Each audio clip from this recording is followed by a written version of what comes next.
দেখেন মালয়েশিয়াতে দুপুর 12টার দিকে বৃষ্টি হয়েছিল, কিন্তু এখন বাজে কটা, 5টা বাজে। 5টাতে কী পরিমাণ রৌদ্র দেখতে পাচ্ছেন, আমি কিন্তু ভালোভাবে তাকাতে পারতেছি না, কী পরিমাণ রৌদ্র।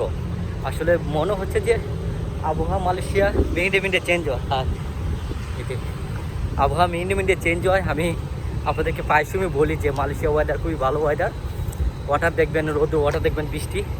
তবে আবহাওয়া সবসময় ইরোমিকে থাকে। আপনার উইন্টার সিজনে যেমন আমাদের বাংলাদেশে প্রচুর বৃষ্টি হয়, প্রচুর ঠান্ডা থাকে, কুয়াশা থাকে, এমনও কুয়াশা থাকে যে মানুষ বাসা থেকে বের হতে পারে না, কাজ করতে পারে না, মানে শীতের বেলা মানুষের শুয়ে থাকতে হয় এমন অবস্থা, ঠিক আছে। কিন্তু এখানে এমন কোনো কিছু নাই। আমি যখন আসছি জানুয়ারিতে তখন কিন্তু মানে প্রচণ্ড শীত থাকার কথা, প্রচণ্ড ঠান্ডা থাকার কথা, কিন্তু আনফর্চুনেটলি এমন কোনো কিছু আমি দেখতে পাই না, ঠিক আছে। আর এমন কোনো কিছু দেখতে পাই না। এই যে দেখতে পাচ্ছেন দুই দিকে চতুর্দিকে ঘাস লাগানো হয়েছে।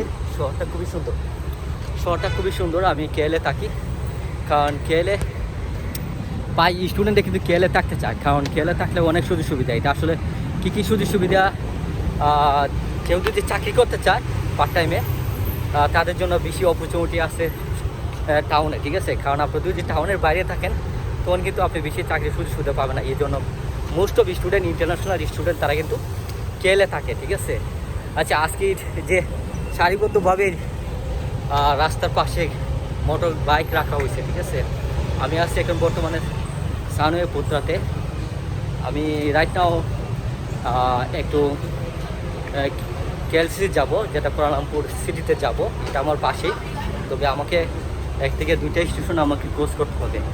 দেখেন মালয়েশিয়াতে কিন্তু শত শত হাজার হাজার স্টুডেন্ট বা প্রতিদিন অনেক শত স্টুডেন্ট কিন্তু আসতেছে, ব্যাচেলার ডিগ্রি, মাস্টার ডিগ্রি তাদের প্রোগ্রাম নিয়ে মালয়েশিয়াতে ভিন্ন ইউনিভার্সিটিতে কিন্তু আসতেছে।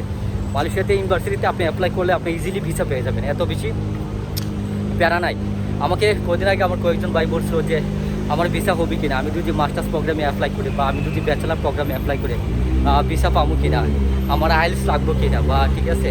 তো আমি তাদের উদ্দেশ্যে বলতে চাচ্ছি, যারা মাস্টার্স প্রোগ্রামে অ্যাপ্লাই করবেন আপনার আইএলটিএস এতটা লাগবে না। আপনার যদি এমওআই থাকে, আপনার ইংলিশ মিডিয়ামে যদি আপনি স্টাডি করে থাকেন, বা আপনার যদি স্টাডি গ্যাপ থাকে, এটা কোনো সমস্যা নাই। যেমন ধরুন আপনি স্টাডি কমপ্লিট করেছেন 2018 সালে, 15 সালে, 20 সালে, আপনার স্টাডি গ্যাপ 7 বছর, 8 বছর, তো আপনি কি আসলে অ্যাপ্লাই করলে মালয়েশিয়াতে যেতে পারবেন কিনা? আমি বলবো হ্যাঁ, ডেফিনেটলি আপনি মালয়েশিয়াতে যেতে পারবেন খুবই ইজিলিভাবে। তবে আপনার যে আপনি এই যে স্টাডি গ্যাপটা কিসের জন্য হয়েছে, আপনার কী কারণে আপনি স্টাডি গ্যাপটা হয়েছে, এটা যদি আপনি একটা এক্সপ্লেন করতে পারেন যে আপনি কোনো কোম্পানিতে বা কোনো জায়গাতে জব করছেন, এটা যদি একটা এনওসি বা একটা এই বিষয়টা নিয়ে একটা এক্সপ্লেন করতে পারেন, বা একটা টিসি আনতে পারেন, ঠিক আছে, বা স্কিল একটা সার্টিফিকেট নিয়ে আসতে পারেন, তখন যদি এটা শুরু করেন আপনার জন্য খুবই ইজিলি আপনার ভিসা হয়ে যাবে, যেটা আমি করছি, ঠিক আছে, পার্সোনালি। কারণ আমার এই স্টাডি গ্যাপ অনেক বছর, আমি 2016 সালে মাস্টার শেষ করেছি, ঠিক আছে। তো দেখা যাচ্ছে আমার 13-14 বছর স্টাডি গ্যাপ ছিল, তো আমি কিন্তু ভিসা পাইছি, কোনো সমস্যা হয় না।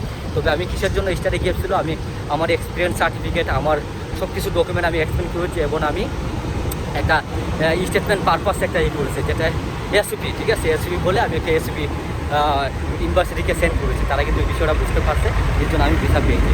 তো যাই হোক, ওভারঅল ভিসা পেয়ে যাবেন, কোনো সমস্যা নেই। মালয়েশিয়াতে ভিসা পাওয়ার জন্য খুবই একটা ইজি কান্ট্রি। তো অল দ্য বেস্ট।